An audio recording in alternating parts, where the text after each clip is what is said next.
ಅಭಿವೃದ್ಧಿಯಾಗಿದೆ sir. ನೂತನ ದೇವಸ್ಥಾನ ಇದು ಮಾಡಿದ್ದಾರೆ. ಇದು ನಮ್ಮ ಊರಲ್ಲಿ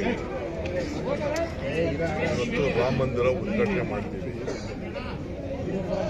ಸುಮಾರು ಈ ಕ್ಷೇತ್ರದಲ್ಲಿ 500ಕ್ಕೂ ಹೆಚ್ಚು ದೇವಸ್ಥಾನಗಳನ್ನ ಕಟ್ಟಿಸಿದ್ದೀವಿ. ಒಂದು ದೇವಸ್ಥಾನ ಅಲ್ಲ, ಇದೇ ಊರಿನಲ್ಲಿ ನೀವು ಹೋಗಿ ನೋಡಿ.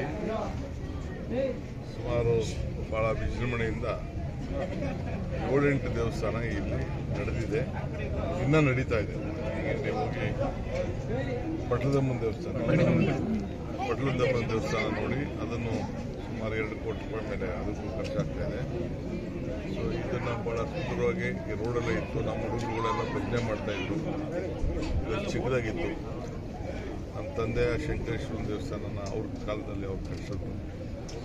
ಸೊ ನಾವೆಲ್ಲರೂ ಸಹಕಾರದಿಂದ ಸೇರಿ ಕಟ್ಕೊಂಡು ಬಂದಿದ್ದೀವಿ. ಇಡೀ ಕ್ಷೇತ್ರದಲ್ಲಿ 500ಕ್ಕೂ ಹೆಚ್ಚು ಇಂದ ಎಲ್ಲ ದೇವಸ್ಥಾನಗಳು ನಡೀತಾವೆ. ಎಲ್ಲ ಧರ್ಮದವ್ರಿಗೂ ನಾವು ಸಹಾಯ ಮಾಡ್ತೇವೆ. ಮಸೀದಿ ಕೇಳೋರಿಗೆ, ಚರ್ಚ್ ಕೇಳೋರಿಗೆ, ಎಲ್ಲದಕ್ಕೂ ಕೂಡ ಎಲ್ಲ ಧರ್ಮದವ್ರಿಗೂ ಕೂಡ ನಾವು ಈಗ ಎಲ್ಲ ಜಾತಿಯವರು ಹೇಳಿದ್ದಾರೆ. ಅವ್ರವ್ರ ಜಾತಿ ಪ್ರಕಾರ ಏನೇನು ಅವ್ರವ್ರ ಆಚರಣೆ ಇದೆ, ಅವರ ಆಚಾರ ವಿಚಾರಕ್ಕೆ ಇಟ್ಕೊಂಡು ನಾವೆಲ್ಲರೂ ಕೂಡ ಮಾಡ್ತೇವೆ. ಇದನ್ನು ಒಂದು ಪಂಗಡ, ಕೆಲವರು ರಾಮಂದ್ರ ನೋಡ್ಕೊತಾರೆ, ಕೆಲವರು ಇಲ್ಲಿ ತಿಗಳರು ಒಂದು ದೇವಸ್ಥಾನನ ಅವ್ರು ನೋಡ್ಕೊತಾರೆ. ಸೊ ಊರವರೆಲ್ಲ ಸೇರಿ ಇನ್ನೊಂದು ಊರ ದೇವಸ್ಥಾನ ನೋಡ್ಕೊಳ್ತಾರೆ.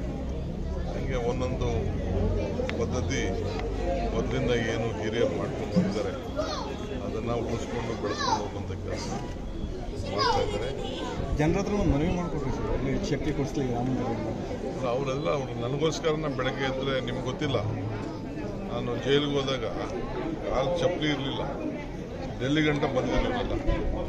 ಕ್ಷೇತ್ರದ ಜನ, ತಾಲೂಕು ಜನ ಎಲ್ಲ ಬಂದಿದ್ರು. ಅವರೆಲ್ಲ ಪ್ರಯತ್ನ ಮಾಡಿ ಪ್ರಾರ್ಥನೆ ಮಾಡೋದಕ್ಕೆ ನಾನು 48 ದಿನಕ್ಕೆ ಬಂದಿದ್ವಿ ಈಚೆ. ಎಷ್ಟೇ ಬಲಿಷ್ಠವಾಗಿ ಬೇಲ್ ಕೊಡಬಾರ್ದು ಅಂದರೂ ಕೂಡ ನಾನು ಅಲ್ಲಿ ಜೈಲು ಒಳಗಡೆ ದೇವಸ್ಥಾನಕ್ಕೆ ಕೈ ಮುಗಿತಾ ಇದ್ದೆ.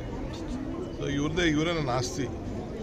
ಇಲ್ಲೇನು ನಂದೇನು ಆಸ್ತಿ ಏನಿಲ್ಲ, ಇಲ್ಲಿ ಎಲ್ಲ ಇವರೇ ಆಸ್ತಿ. ಎಲ್ಲ ಆಸ್ತಿ ಎಲ್ಲ ಇವರಿಗೆ ಬಿಟ್ಬಿಟ್ಟಿದ್ದೀನಿ ನಾನು.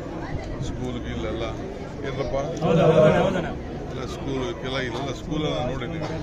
ಸ್ಕೂಲು ಹಾಸ್ಟೆಲ್ ನನ್ನದೇ ಜಾಸ್ತಿ ಅಂತ. ಎಲ್ಲ ನಮ್ಮ ತಾತ ಮುತ್ತಾತನ ಕಾಲ ನಮ್ಮ ಅಜ್ಜಿ ದಿನಸಲ್ಲಿ ಆಸ್ತಿನೇ.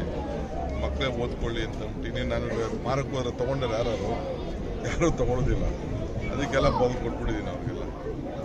ಅದಕ್ಕೆಲ್ಲ ಮಾಡ್ಕೊಂಡು ಹೋಗಿಬಿಡಿ. ಇವರೆಲ್ಲ ಬೆಳೆಸೋರೆ, ಸಾಕೋರೆ, ಉಪಯೋಗಿಸ್ಕೊಳ್ಳಿ. ಸರ್, GBIT ಯೋಜನೆ ವಿಚಾರವಾಗಿ ಸರ್ ಕುಮಾರಸ್ವಾಮಿ ಅವರು ಹೋರಾಟದ ಪಾಲ್ಗೊಂಡಿದ್ದಾರೆ. ಅವ್ರು ಸವಾಲು ಹಾಕ್ಯಾರ ಸರ್, DK ಸಹೋದರ ಬರಲಿಲ್ಲ ಚರ್ಚೆಗೆ ಈ ವಿಚಾರವಾಗಿ ವೇದಿಕೆ ಮೇಲೆ. ಅವ್ರು ಯಾವತ್ತು ಹೇಳ್ತಾರೆ ನಾನು ನಡೀತೀನಿ.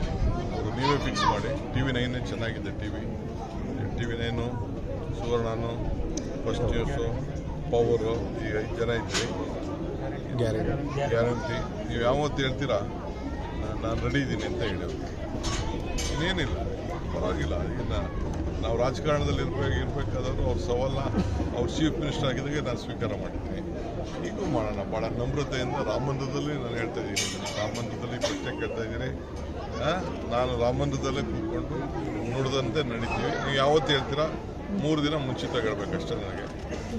ನಾನು ಯಾಕೆ ನಾನೆಲ್ಲ ಬೇರೆ ಪ್ರೋಗ್ರಾಮ್ ಹಾಕೋಬಿಟ್ಟಿದ್ರೆ ಕಷ್ಟ. ಸೊ ನಾನು ಯಾವತ್ತು ಬೇಕಾದ್ರೆ ಯೋಜನೆ ಮಾಡೋದಕ್ಕೆ ಬಿಡೋದಿಲ್ಲ ಅಂತಲೂ ಕೂಡ ಸವಾಲು ಹಾಕಿದ್ರು.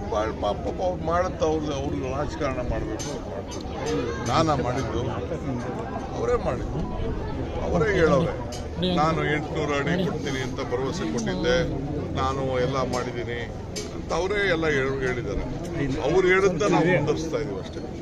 2 ಕೋಟಿ ಕೊಡ್ತೀವಿ, 50% ಸೈಟ್ ಕೊಡ್ತೀವಿ, ಯಾವುದು ನಂಬೇಡಿ ಅಂತ ಹೇಳಿ ಸರ್. ಅಪ್ಪ, ಈಗ ಇಲ್ಲಿ ನಾನು ನಿನಗೆ ಉತ್ತರ ಕೊಡಲ್ಲ, ಕುಮಾರಸ್ವಾಮಿಗೆ ಉತ್ತರ ಕೊಡಬೇಕು. ಕುಮಾರಸ್ವಾಮಿ ನಾನು ಹೇಳ್ತೇನೆ, ನಾವು ಏನು ಸ್ಕೀಮ್ ಕೊಟ್ಟಿದ್ದೀವಲ್ಲ, ಬೆಂಗಳೂರು ದಕ್ಷಿಣ ಅಂತ ಏನು ಮಾಡಿದ್ದೀವಲ್ಲ, ಇದು ನಾನು ಪರ್ಮನೆಂಟ್ ಇಲ್ಲ, ಕುಮಾರಸ್ವಾಮಿನೂ ಪರ್ಮನೆಂಟ್ ಇಲ್ಲ. ನಾನು ತೆಗೆದುಕೊಂಡಂಥ ತೀರ್ಮಾನ ಪರ್ಮನೆಂಟಾಗಿ ಉಳಿತದೆ. ಎಲ್ಲರ ಬದುಕಿಗೂ ಅನುಕೂಲ ಆಗ್ತದೆ. ನಾನು ಇವತ್ತು ಇಲ್ಲದೆ ಹೋದ್ರು, ಅವ್ರಿಲ್ಲದೆ ಹೋದ್ರು ಮುಂದಕ್ಕೆ ನಮ್ಮ ಜನ್ರೇಷನ್ ಅವರು ನೆನೆಸ್ಕೊಳ್ತದೆ. ಈಗ ರೋಡೆಲ್ಲ ಅಗಲ ಮಾಡಿ ಇಷ್ಟೆಲ್ಲ ನೋಡಿ ಕೇಳಿ, ಅವ್ರಿಗೆಲ್ಲ ಎಷ್ಟು ರೂಪಾಯಿ ಸಿಕ್ಕಿದೆ ಕೇಳಿ. ದೊಡ್ಡಹಳ್ಳಿಯವ್ರು ಕೇಳಿ ಸಾಕು, ಸಾತೂರವ್ರು ಕೇಳಿ, ಕನಕಪುರದವ್ರು ಕೇಳಿ. ಇಲ್ಲಿ 1500 ರೂಪಾಯಿ ಕೊಡಿಸಿದ್ದೀನಿ ಅಡಿಗೆ ದೊಡ್ಡಹಳ್ಳಿಯಲ್ಲಿ. ಈಗೆಲ್ಲ ನೀವು ಕೋಡಳ್ಳಿ ಜನ ಪಾದಯಾತ್ರೆ ರೋಡ್ ನೋಡಿದ್ರಲ್ಲ, ಎಲ್ಲ ಹೊಡ್ಕೊಂಡು ಯಾವ ರೀತಿ ಇಲ್ಲಿ ಡ್ರೈನೇಜ್ ಆಗಿದೆ ನೋಡಿ. ನಗರಗಳಲ್ಲಿ ಯಾವ ರೀತಿ ಫೆಸಿಲಿಟೀಸ್ ಇದೆ ಆ ಫೆಸಿಲಿಟೀಸ್ ಎಲ್ಲ ಈ ಜನಕ್ಕೆ ಮಾಡಿಕೊಟ್ಟಿದ್ದೀವಿ. ಜನ ಆಕ್ಷೇಪ ಮಾಡ್ತಿದ್ದಾರೆ. ಅಂದ್ರೆ ನನ್ನ ರಾಷ್ಟ್ರೀಯ ರಾಜಕಾರಣ 28ಕ್ಕೆ ಅವರೇ ಸಿಎಂ ಆಗ್ತೀನಿ ಅಂತ ಹೇಳಿ ಸರ್.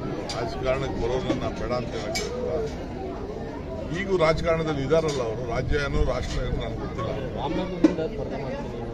ಅಂತಿಮ ದಿನಗಳನ್ನ ರಾಮನಗರ ಜಿಲ್ಲೆಯಲ್ಲೇ ನಾನು ಕಂಟಿನ್ಯೂ ಮಾಡ್ತೀನಿ ಅಂತ ಹೇಳಿ ಸರ್. ದೇವರು ಅವ್ರಿಗೆ ಒಳ್ಳೇದು ಮಾಡಲಿ, ಶಕ್ತಿ ಕೊಡಲಿ. ಅವ್ರ ಆಸೆ ಎಲ್ಲ ಏನು ಬೇಕಾದ್ರೂ ಕೇಳ್ಕೊಳ್ಳಿ. ಜನ ಉಂಟು, ಅವರುಂಟು, ಜನ ಉಂಟು, ನಾವು ಉಂಟು. ಸರ್ ನಿನ್ನೆ ಹಾಸನ ಸಮಾವೇಶದಲ್ಲೂ ಕೂಡ ಬ್ರೋಕರ್ ಸರ್ಕಾರ ಅಂತ ಟೀಕೆ ಮಾಡಿದ್ದಾರೆ ಸರ್. ನಿನ್ನೆ ಇಡೀ ಕುಟುಂಬ ಸರ್ ನಿಮ್ಮ ವಿರುದ್ಧ ವಾಗ್ದಾಳಿ ನಡೆಸಿರುತ್ತದೆ.